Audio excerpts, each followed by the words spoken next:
होखी उदास बड़ गलती हो गइल लागल रहे पिया। बाबा से डरल कर काहे सुना ऐसे सैया जी हमसे न होखी उदास बड़ गलती हो गइल लागल रहे पिया।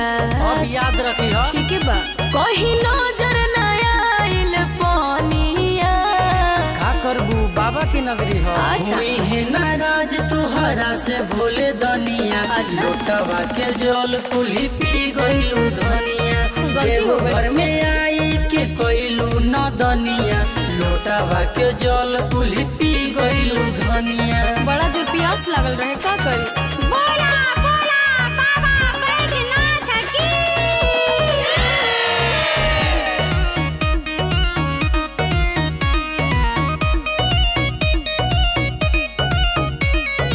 सास टंगाइल कबर गइल हाफी रहिया चले के पड़ल काफी। हाँ काफी देव के देव महादेव हवे दानी हमरो के दे दी है माफी। हाँ माफी देखे नाही पैनी तू कब कइलू बेच रहिया में रनिया गजब कइलू। का करी हम हो सोचतानी भइल परेशानिया। अरे जल्दी चल चलते न बनी हुई है नाराज तुहरा से भोले दनिया। लोटावा के जल कुली पी गइलू धनिया। देव घर में आई के कइलू न दनिया। लोटावा के जल कुली पी गइलू धनिया। अब गलती ना हो जी। बोला बोला बाबा डमरू वाले की।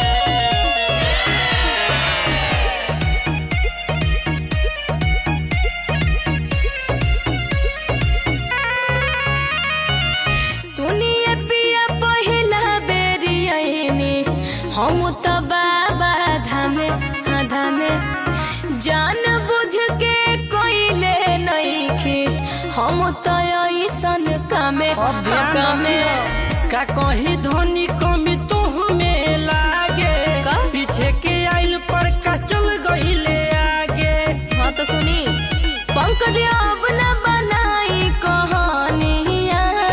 हम कहानी बनावतनी हुई है नाराज तुहरा से भोले दनिया। अच्छा। लोटावा के जल कुली पी गइलू धनिया। हम माफी मांग ले। घर में आई के कइलू न दनिया। लोटावा के जल कुली पी गइलू धनिया। ए बाबा हमके माफ कर दी।